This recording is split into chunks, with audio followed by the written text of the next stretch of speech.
గురు బ్రహ్మ గురు విష్ణు గురుదేవో మహేశ్వరః గురు సాక్షాత్ పరబ్రహ్మ తస్మై శ్రీ గురవే నమః.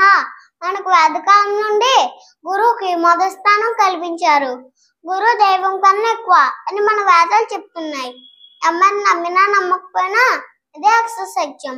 ఉపాధ్యాయుడు విద్యార్థికి క్రమశిక్షణ విద్య నేర్పించి police, lawyer, doctor, collector, engineer వల్ల తయారు చేసి సమాజంలో విద్యార్థిని ఉన్నత స్థానంలో నిలబెట్టడంలో ఉపాధ్యాయుడు కీలక పాత్ర పోషిస్తాడు.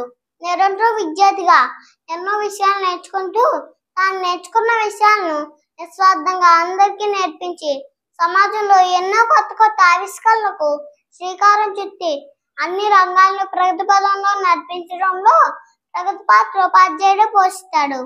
ఇలా గురువు కోసం ఎంత చెప్పినా తక్కువే.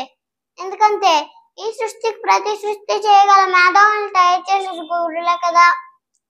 అలాంటి ఉన్నత స్థానంలో ఉన్న ఉపాధ్యాయుడు ప్రస్తుత కాలంలో పాఠ్యాంశానికే పరిమితం అయిపోయాడు. ఈ పోటీ ప్రపంచంలో మార్కులే మొదటి లక్ష్యంగా, ఉద్యోగమే అందరి లక్ష్యంగా సాగుతున్న విద్యా విధానంలో ఉపాధ్యాయుడు ఒక పూర్తి సమయం పాఠ్యాంశానికే పరిమితం అయిపోయింది. నెలకు 2 లక్షల పైకి సంపాదించుతున్న ఒక ఉద్యోగి అతి చిన్న చిన్న కారణాలకు ఆత్మహత్య చేసుకోవడం మనం చూస్తున్నాం.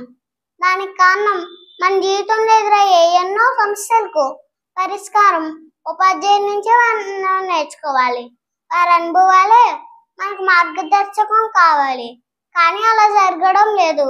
ప్రస్తుత సమాజంలో అడుగడుగునా అన్యాయం, హింస, నేరాలే మనకు కనిపిస్తున్నాయి. దానికి కారణం పాఠశాల స్థాయిలో విద్యార్థి తప్పు చేస్తే ఉపాధ్యాయుడు దండించకపోవడమే. ఉపాధ్యాయుడికి విద్యార్థిని దండించవద్దు అనే ప్రభుత్వాలు ఎందుకు మా పిల్లవాడిని కొట్టారు అని ప్రశ్నించే తల్లిదండ్రులు ఉన్నంత కాలం ఈ చిన్న చిన్న కారణాలకి ఆత్మహత్యలు, చిన్నతనంలోనే నేరాలు చేసే పిల్లలు మనం చూడాల్సి వస్తుంది. ప్రియమైన ఉపాధ్యాయులారా, మీరు మళ్ళీ మీ హక్కులు పొందాలి. స్వేచ్ఛగా పాఠ్యాంశాన్ని బోధిస్తూ సమాజ నిర్మాణంలో మీరు మాకు అడుగడుగునా తోడుగా నిలవాలని ఈ ఉపాధ్యాయ దినోత్సవం నాడు మా విద్యార్థులందరి తరఫున కోరుకుంటున్నాము. Thank you.